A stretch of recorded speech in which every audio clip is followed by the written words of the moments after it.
அன்பு நேயர்களுக்கு வணக்கம். 2026 மே மாதம் 4ஆம் தேதி தமிழ்நாடு சட்டமன்ற தேர்தலில் கவுண்டிங் நடத்துகின்றனர். அந்த கவுண்டிங்கிலே திமுக கூட்டணி, அதிமுக கூட்டணி என்ற நிலைப்பாடு தேர்தலை நோக்கி இந்த நிலைப்பாட்டில் புதியதாக ஒரு வரவு தாவேகா கட்சி, நடிகர் விஜயுடைய கட்சி வரவினால் தமிழகத்தில் திராவிட கட்சி, அதிமுக, திமுக யார் வருவார்கள் என்பது இன்று வரையிலும் மதில் மேல் பூனையான ஒரு நிலைப்பாடு உள்ளது. காரணம் என்றால் அரசியல் வர்ணையாளர்களும் அரசியல் விமர்சகர்களும் பத்திரிகையாளர்களும் ஏது வரும் என்ன வரும் என்று உளவுத்துறையால் கூட கணிக்க முடியாத ஒரு சூழ்நிலை தான் இந்த தேர்தல் உள்ளது. அதுக்கு காரணம் என்னவென்றால், தமிழ்நாட்டில் இந்த தேர்தலில் பொறுத்தவரையிலும் என்ன சொல்லுகின்றார் என்றால் 20%, 25% முதல் 28% வரைக்கும் தாவேகா விஜயினுடைய தாவேகா கட்சி வாக்குகளை பெறும் என்ற நிலைப்பாடை தெரிந்துள்ளதால் இரண்டு திராவிட கட்சிகளும் கலகலகலகலென்று கலந்து கலக்கத்தில் உள்ளனர்கள் என்பதை நிலைப்பாடு. காரணம் என்னவென்றால், தமிழகத்திலே இரண்டு திராவிட கட்சிகள் மீதும் மக்களுக்கு நம்பிக்கை இல்லாத ஒரு நிலைப்பாடாக உள்ள காரணத்தினால் 18 வயது முதல் 36 வயது நிரம்பிய பெண்கள் பெரும்பாலானவர்கள் விஜய் கட்சிக்குடைய விசில் சின்னத்திற்கு தான் வாக்களித்துள்ளார்கள் என்ற புள்ளி விவரம் கூறுகின்றது. தமிழ்நாட்டை பொறுத்தவரையும் 2 வயது குழந்தைகள் கூட தன்னுடைய தந்தை பிள்ளைய தாயார்களுக்கும் அண்ணன் தம்பிகளுக்கும் கூட பிகில் பிசில் பிசில் என்ற ஒரு எங்கு பார்த்தாலும் சத்தம் கோய்க்கின்ற ஒரு நிலைப்பாடை இந்த தேர்தல் உருவாக்கி உள்ளது. ஆகவே தான் இன்று திமுகவாலும் கணிக்க முடியவில்லை, அதிமுகவிலும் கணிக்க முடியவில்லை. திமுகவும் அதிமுகவும் மாறி மாறி வாக்காளர்களுக்கு உரிமை தொகை கொடுத்து கரன்சி மலையில் பொழிய வைத்து இந்த ஜனநாயக தேர்தலை பணநாயக தேர்தலாக மாற்றியுள்ள நிலைமையும் தமிழ்நாட்டு மக்கள் நன்கு அறிவார்கள். ஆனால் பணத்தை வாங்கினார்கள், ஆனால் ஓட்டுக்களை அவர்கள் சார்ந்த திராவிட கட்சிகளுக்கு திமுக அதிமுக கூட்டணிக்கு வாக்களித்தார்களா என்றால் மௌனமாக உள்ளது இந்த தமிழகத்தின் தேர்தல் களம். இதற்கு காரணம் என்னவென்றால், இரண்டு திராவிட கட்சிகளும் மக்களுக்கு எதுவுமே செய்யவில்லை. யாரையும் இன்னைக்கு கடந்த திமுக ஆட்சியில கூட நகராட்சி பணியாளர்கள் தேர்வில் கூட பாத்தீங்கன்னா பணத்தை வாங்கி கொண்டுதான் இல்லீகலான அப்பாயின்மெண்ட் போட்டால் கேட்டால் அப்போ இதை எங்க போய் சொல்வதற்கு? சரி, ஆண்டவர்களும் இப்படி ஆண்டு கொண்டவர்களும் இப்படி என்றால் மக்களுக்கு வேறு நிலைப்பாடு இல்லாத காரணத்தால்தான் இந்த முறை தாவேகா கட்சி தலைவர் விஜய் ஆரம்பித்த கட்சிக்கு ஒரு மாற்றத்தை கொடுப்போம் என்ற ஒரு மனநிலை இன்று தமிழக மக்களிடத்தில் ஒரு மௌனமான புரட்சியான ஒரு நிலைப்பாடை தான் இந்த தேர்தல் காட்டுகின்றது. திமுகவை பொறுத்தவரையிலும் 2021 தேர்தல் முடிஞ்ச உடனே கொடைக்கானலில் அவருடைய இல்லத்தில் ஓய்வெடுக்க சென்றார். 2024 நாடாளுமன்ற தேர்தலும் மு.க. ஸ்டாலின் அவர்கள் ஓய்வெடுக்க சென்றார். அதே போல் இப்போதும் தேர்தல் முடிந்த பிறகு 5 நாள் ஓய்வெடுக்க கொடைக்கானலில் தமிழ்நாடு முதலமைச்சர் சென்றுள்ளார். அவருடைய மகனான துணை முதலமைச்சர் வெளிநாடு சென்றுள்ளார். இப்படிப்பட்ட ஒரு சூழ்நிலையில் என்றால் கொடைக்கானலிலே பல திமுகவுடைய கரண்டில் இருக்கிற திமுகவுடைய மூத்த அமைச்சர்களும் உளவுத்துறை அதிகாரிகளும் சில சீனியர் IAS அதிகாரிகளும் திமுக மீண்டும் ஆட்சிக்கு வர வேண்டும் என்ற கங்கணம் கொட்டியுள்ள பல உயர் அதிகாரிகளும் தற்போது 5 நாட்களாக கொடைக்கானலிலே முகாமிட்டுள்ளதான ஒரு செவிவழி செய்தியும் வந்துள்ளது. சரி, அப்படி என்றால் திமுகவுடைய நிலைமை என்ன என்றால், அல்லது அதிமுக நிலைமை என்ன என்றால், இரண்டு கட்சிகள் என்ன நினைக்கின்றது என்றால், திமுகவுடைய வாக்குகள் RC இன சமுதாய வாக்குகள், பட்டியலின மக்களுடைய வாக்குகள் சீமான் கட்சியிலிருந்து ஒரு 3%, விடுதலை சிறுத்தை கட்சியிலிருந்து ஒரு 5%, இப்படியாக பெர்சன்டேஜ்களை வாங்கி தாவேகா மிகப்பெரிய ஓட்டு வங்கியை உருவாக்குகின்றது. அத்தகைய ஓட்டு வங்கியை உருவாக்கினாலும் திமுகவுடைய கணக்கு என்ன என்றால், திமுகவில் KN நேரு, செந்தில் பாலாஜி, ஏவா வேலு, மதுரை மூர்த்தி, வட சென்னையில சேகர் பாபு, தென்சென்னையில மா சுப்பிரமணியம், இப்படி செந்தில் பாலாஜி போன்ற பல விதமான கல்லாப்பட்டிகளை நிறைக்கக்கூடிய பல அமைச்சர்கள் 20 தொகுதி, 25 தொகுதி, 30 தொகுதி, 40 தொகுதி, 50 தொகுதி இந்த கிராமப்புறங்கள்ல தோப்புகளை லீஸ்ல எடுத்து நடத்துற மாதிரி தொகுதிகளை லீஸ்ல எடுத்து குத்தகை எடுத்து தாங்கள் வெற்றி பெற்று ஆட்சி அமைக்க வேண்டும் என்ற திமுகவுடைய நிர்பந்தம். காரணம் என்றால் இந்த தேர்தல் உதயநிதிக்கான அடுத்த கட்டம் 30 ஆண்டு காலம் பயணிக்கிறதுக்கான தேர்தல். இந்த தேர்தலை மேற்கொள்ள வேண்டுமானால் திமுக ஜெயிக்க வேண்டும். அப்ப திமுக ஜெயிக்க வேண்டால் விஜயனுடைய வரவு நமக்கு பேரடியாக உள்ளது. அப்படி என்றால் விஜய் எத்தனை பெர்சன்டேஜ் ஓட்டை பிரிப்பாரோ அத்தனை பெர்சன்டேஜ் தாண்டி நமக்கு திமுகவுக்கு தனிப்பட்ட முறையில் குறைந்தபட்சம் ஒரு 110 சீட்டாவது வெற்றி பெற வேண்டும் என்பதற்காக தான் சபரீசன் நடத்தக்கூடிய பெண் நிறுவனத்தின் மூலமாக கணக்கெடுத்து சென்சஸ் எடுத்து தமிழ்நாடு முழுவதும் தன்னுடைய கட்சிக்கும் தன்னுடைய கூட்டணி கட்சிகளுக்கும் வாக்காளர்கள் உரிமை தொகையையும் கொடுத்து முடித்து விட்டார்கள். ஆனாலும் அதிமுக கணக்கு என்ன? அதிமுக என்ன கேட்டால் விஜய் அவருடைய வரவு திமுகவுக்கு சரிவு, ஆகவே நமக்கு வரக்கூடிய கூட்டணிகளை வைத்துக் கொண்டு நாம் வெற்றி பெறலாம் என்று நினைத்துக் கொள்கிறது அதிமுக. ஆனால் 2 நாளைக்கு முன்பு பிரபலமான ஜோதர் செல்வி தாமோ அவர்கள் ஒரு புள்ளிவிவரம் கொடுத்துள்ளார். என்னவென்றால் அவர் என்ன சொல்லுகிறார் என்றால், பெரம்பூர் சட்டமன்ற தொகுதியில் 1000 பேரை நாங்கள் சர்வே எடுத்தோம். அந்த 1000 பேரில் 600 பேர்கள் விஜய் அவர்களுக்கும் 320 பேர் திமுகவுக்கும் மீதி 70 பேர் அதிமுகவுக்கு வாக்களித்தார்கள் என்றால் அதிமுக கூட்டணி எந்த அடிப்படையில் வெற்றி பெறும் என்ற நிலைப்பாடை அந்த ஜோதர் எடுத்து கூறுகின்றார்.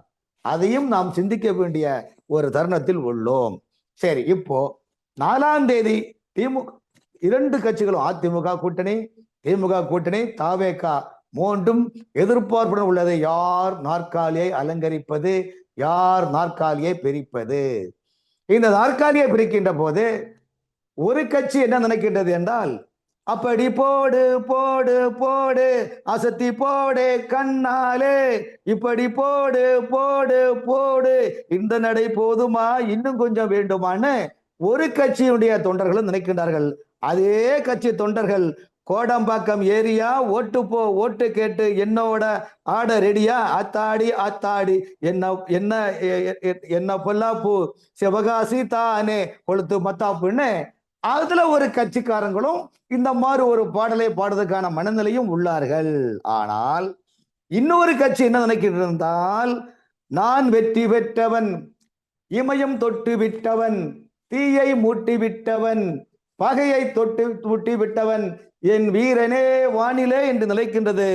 ஆனால் இன்னொரு கட்சியுடைய மனநிலை, அதாவது இந்த 3 கட்சிகளும் அதிமுக கூட்டணி திமுக கூட்டணி தவேக 3 கட்சிகளும் யார் ஆட்சியில் வருவார்கள், அந்த ஆட்சியில் வரக்கூடியவர்கள் மனநிலை எப்படி இருக்கும், ஆட்சியை பறி கொடுத்தவர்களுடைய மனநிலை எப்படி இருக்கும் என்று நிலைப்பது பார்த்தால் அதில் தோல்வியை கண்ட சில கட்சி என்ன நினைக்கின்றால், நெஞ்சம் மறப்பதில்லை, அது நினைவை இழக்கவில்லை, நான் காத்திருந்தேன், உன்னை பார்த்திருந்தேன், கண்களும் மூடவில்லை. அதுல இன்னொரு பாட்டு கூட பாடலாம் என்றால் கண்ணதாசனை பாடுவார், சட்டி சுட்டதடா கை விட்டதடா புத்தி கெட்டதடா நெஞ்சை தொட்டதடா, நாளும் முடிஞ்ச பின்னால் நல்லது கெட்டது தெரியுமடா, சட்டி சுட்டதடா என்ற நிலைப்பாடும் உள்ளது.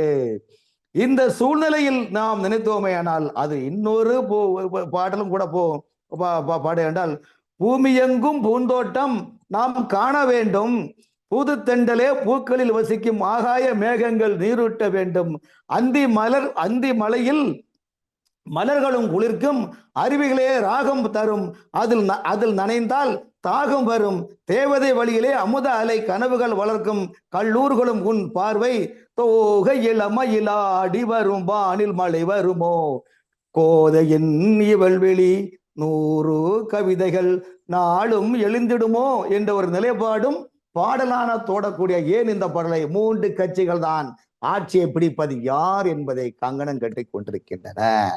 இந்த நிலைப்பாட்டில் 4ஆம் தேதி தேர்தலுடைய ரிசல்ட்டை கண்டுதான் விஜயும் வெளிநாடு செல்வதற்கான நிலைப்பாடு உள்ளது.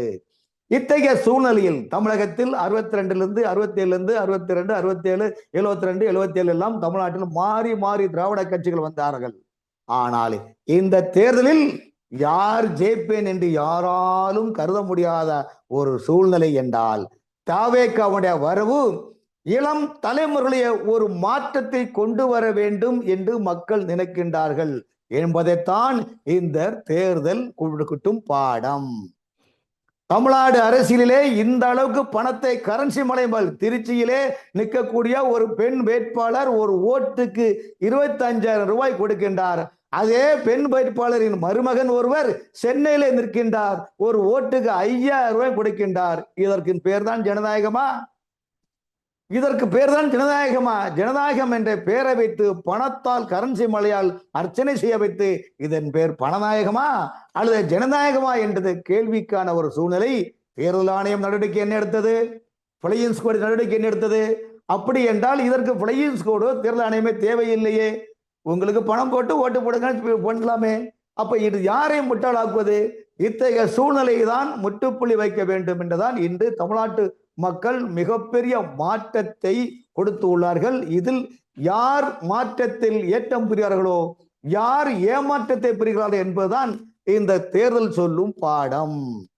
85% மேல் வெளிநாட்டிலிருந்து கூட வந்தார்கள். அதற்கு காரணம் எஸ்ஐஆர். இந்த எஸ்ஐஆர் இந்தியா முழுவதும் மக்கள் ஆதரவாக இருந்தார்கள், நல்ல.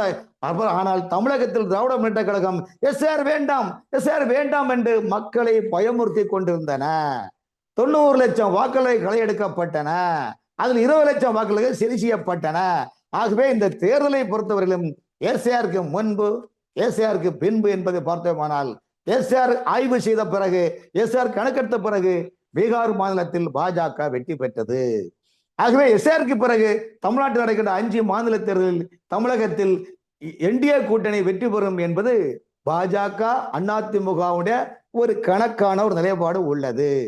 காரணம் என்னவென்றால் பிஜேபி போடக்கூடிய கணக்கு என்னது கேட்டால், அடுத்தது இந்த தேர்தல் முடிந்தால் அடுத்தது நாடாளுமன்ற தேர்தல் 2029. அந்த 2029 தமிழகத்திலே இப்ப இருக்கக்கூடிய கூட்டணி என்டிஏ கூட்டணியை வைத்து தேர்தலை சந்திக்க வேண்டும். தேர்தலை சந்தித்தால்தான் இன்று 2029 நாடாளுமன்ற தேர்தல் இந்தியா கூட்டணி, அதாவது விடுதலை சிறுத்தை, காங்கிரஸ், தேமுதிக போன்ற அந்த இந்தியா கூட்டணியை 0 ஆக்கினால்தான் நாடாளுமன்றத்தில் பாஜகவுக்கு பல்வேறு திட்டங்களை நடைமுறைப்படுத்த முடியும், கோரிக்கைகளை நிறைவேற்ற முடியும், இல்லாவிட்டால் பல அஜெண்டாக்களை பாஸ் பண்ண முடியும். இல்லாவிட்டால் இங்கு திமுக எம்பிக்கள் நாடாளுமன்றத்தில் ஒரே கூப்பாடு போட்டுக் கொண்டிருப்பார்கள். இது பிஜேபியினுடைய மனநிலையாக உள்ளது. ஆகவே இந்த தேர்தல் முடிந்தவுடன் தமிழகத்தில் விரைவில் அண்ணாமலை அவர்களும், அம்மா மக்கள் முன்னேற்ற கழகத்தினுடைய தலைவராக இருக்கக்கூடிய டிடிவி தினகரன் அவர்களும், பாட்டாளி கட்சி தலைவரான டாக்டர் அன்புமணி அவர்களும் விரைவில் மத்திய அமைச்சராக உள்ளார்கள். ஆகவே விரைவில் மத்திய அமைச்சர்களாகி தமிழகத்தை எழுச்சி நடையுடன் கூட்டணிக்கான ஒரு சலசலப்பு இல்லாமல் என்டிஏ கூட்டணி ஒரு வழியாக நின்று தடயம் இல்லாமல் பிரளயத்தோடு பிரளயம் இல்லாமல் மக்களோடு பயணித்து இந்திய கூட்டணியுடைய மத்தியில் எப்படி ஆட்சி அமைக்கின்றார்களோ அதே போல் 2029 சிறப்பான ஆட்சியை தர வேண்டும் என்பதற்காகவும், ஆகவேதான் இன்றைக்கு மீண்டும் சொல்லுகிறேன், டிடிவி தினகரன் அவர்களும், அண்ணாமலை அவர்களும், அன்புமணி அவர்களும் விரைவில் மத்திய அமைச்சர்களாக வரக்கூடியதுக்கு அதிகமான வாய்ப்புகள் உள்ளது. ஆகவேதான் அதிமுகவோடு இணக்கமாக பாஜக செல்ல வேண்டும் என்ற காலத்தின் கட்டாயம் நிர்பந்தத்தில் உள்ளது. காரணம் என்றால் இந்தியாவுக்கு இனிமேல் வரும் காலகட்டத்தில் மிகப்பெரிய சவால்கள் உள்ளன. போர் மூலக்கட்டங்கள், வளவிகட நாடுகளில் போர் மூலகங்கள், நமக்கு எல்பிஜி சிலிண்டர், கேஸ், எண்ணெய், எரிவாயுகளும் பல பிரச்சனைகள் உள்ளது. அமெரிக்கா எந்த நாட்டில் என்ன செய்ய கொண்டிருக்கிறார்கள் மக்கள் தெரியாது. ஆகவே பல்வேறு பிரச்சனைகளை கையாள வேண்டும், மக்களை காக்க வேண்டுமானால் இந்தியாவுக்கு ஒரு வலுவான தலைவர் தேவை, பிரதமர் தேவை. இந்தியாவிற்கு எல்லா மாநிலங்களிலும் ஒரு கருத்துள்ள ஒற்றுமையான ஒரு கூட்டணிகள் தேவை. அந்த கூட்டணி கருத்தில் கொண்டுதான் என்டிஏ கூட்டணி டெல்லியில் மத்தியில் பாஜக, தமிழகத்தில் என்டிஏ கூட்டணியை உருவாக்கி எடப்பாடி அவர்கள் தலைமையில் சிறப்பான கட்டமைப்பு ஏற்படுத்திக் கொள்கின்றன. இப்போது மீண்டும் தேர்தலுக்கு வருவோம். இப்போது தென்னிந்தியாவில் தென் மாநிலங்களில் தமிழகத்தில் பார்த்தோமானால் முக்குளத்தூர் அதிகமாக வசிக்கக்கூடிய பல்வேறு மாவட்டங்களில் அம்மா புரட்சி தலைவர் எம்ஜிஆர் முன்னேற்ற கழகம் கட்சி தலைவரான வி.கே. சசிகலாவுடைய கட்சி 5 தொகுதியிலிருந்து 10 தொகுதி வரையிலும் ஒவ்வொரு தொகுதியிலும் 10,000 ஓட்டுகள் குறைந்தபட்சம் பெறுவார்கள். மீது ஒரு 20 தொகுதியில் 2,000 3,000 ஓட்டு பெறுவார்கள். வட தமிழகத்தில் டாக்டர் ராமதாஸ் தலைமையில் உள்ள கட்சிகளும் குறைந்தபட்சம் 2000 இருந்து 5000 ஓட்டு பெறுவார்கள். இந்த ஓட்டு எல்லாமே அதிமுகவுக்கு வர வேண்டிய ஓட்டு தான். ரைட்டு. இப்போ அதிமுக வர வேண்டிய ஓட்டுகளாக இருந்தாலும் இந்த விஜய் அவர்கள் பிரிக்கக்கூடிய ஓட்டுகளும் அங்கு அதிமுகவுக்கு வராத இந்த வர வேண்டிய ஓட்டுகள் பிரிந்து தனி கட்சியாக சென்றதால் அதில் ஒன்றும் பெரிய பாதிப்பு வராது என்பது அதிமுக கணக்கு. ஆகவே விஜயனுடைய வரவு 2 திராவிட கட்சிகளுக்கும் மிகப்பெரிய தலை குனிவு. ஆகவே தான் இளம் தலைவர்கள் விஜய்க்கு ஓட்டு போட காரணம், நிச்சயமாக ஒரு மாற்றத்தை தருவார். அந்த மாற்றம் தமிழ்நாட்டு மக்களுடைய ஏற்றத்தை உருவாக்கும். திராவிட கட்சிகளுக்கு வாக்களித்தால் மக்களுக்கு ஏமாற்றத்தை தான் உருவாக்கும் என்று இளம் தலைமுறையுடைய மனதில் உள்ளது. ஆகவே தான் இந்த எல்லா ஜோதிடர்களும் பத்திரிகைகளும் எல்லாரும் சமீபத்தில் வெளிவந்த முன்னணி ஜூனியர் உடன் பத்திரிகை கூட விஜய் அவருடைய கட்சிக்கு 42 முதல் 46% வரை ஆதரவு உள்ளது என்று சொல்லி உள்ளார்கள். ஆகவே இதை விஜயுடைய கட்சியை நாம் ஒன்றும் கடந்து போக முடியாது. விஜயனுடைய வரவு தமிழக மக்களுடைய மிகப்பெரிய ஒரு வைப்ரேஷனாக உள்ளது. அந்த வைப்ரேஷன் எத்தனை பேரை வந்து தோல்வியடைய செய்யும் என்பது காலத்தினுடைய கண்ணாடியாக இருந்து கொண்டிருக்கின்ற சூழ்நிலையில் 4ஆம் தேதி மிகப்பெரிய மாற்றம் வருகின்றது. அந்த மாற்றம் விஜய்க்குடைய ஏற்ற வரவினால் 2 திராவிட கட்சிகள் கலங்கி போயிருக்கின்றன. என்ன இருந்தாலும் திமுக பொறுத்தவரையிலும் புதுச்சேரி முன்னாள் முதலமைச்சர் நாராயணசாமி அவர்களும், விடுதலை சிறுத்தை இயக்க தொழில் திருமாவளவன் அவர்களும், தமிழ்நாடு முதலமைச்சர் மு.க. ஸ்டாலின் அவர்களும் மீண்டும் திமுக தான் ஆட்சி அமைப்போம் என்ற நிலைப்பாடு உள்ளார்கள். திமுக ஆட்சியில் ஒன்றும் தமிழ்நாட்டில் தேனாறு பாலாறு ஓடவில்லை. ஊழல் தான் காட்டார் போல ஓடியுள்ளது. காரணம் என்றால் கடந்த 5 ஆண்டுகால ஆட்சியில் முதலமைச்சர் ஸ்டாலின் அரசு துறையையோ அரசு நிர்வாகத்தையோ மக்களுடைய மனநிலையோ அரசு ஊழியருடைய மனநிலையோ 100% ஒரு ஸ்கேன் எடுக்கவில்லை. அரசு துறை உயர் அதிகாரிகளும் சில ஊழல் அமைச்சர்கள் தான் வழிநடத்தி சொன்னார்கள். தமிழ்நாட்டு மக்கள் மிரண்டு போய் உள்ளார்கள், பயத்தில் உள்ளார்கள். இன்னொரு விஷயம், திமுகவை பொறுத்தவரையிலும் பல சட்டமன்ற தொகுதியில் 2 முறை 3 முறை எம்எல்ஏக்களா இருந்தவர்களுக்கு இந்த முறை சீட்டு கொடுக்கவில்லை. ஆகவே புதிய முகங்களை அந்த தொகுதியில விட்டிருக்கிறாங்க. அந்த புதிய முகங்களை விட்டிருக்கனால ஏற்கனவே கரண்டில் இருக்கிற எம்எல்ஏக்கள் ஆதரவாளர்கள் என்ன பண்ணுறா, இந்த ஓட்டு எல்லாமே தாவேக்காக பிசில் சின்னத்துக்கு போட்டு உள்ளார்கள். இதையும் திமுக புரிந்து கொள்ள வேண்டும். ஆனால் இதையெல்லாம் மீறி நாம் கொடுத்த பொருளாதாரத்தை வைத்து எப்படியாவது வெற்றி பெறலாம் என்று திமுக நினைக்கிறது. அது அவருடைய நிலைப்பாடு. ஆகவே இந்த 4ஆம் தேதி விஜயா அதிமுகவா திமுகவா என்ற நிலைப்பாடு மக்களுடைய புரட்சி ஒரு எழுச்சியான ஒரு நிலைப்பாடு இருக்கின்றது என்பது என்னுடைய பதிவு. நன்றி, வணக்கம்.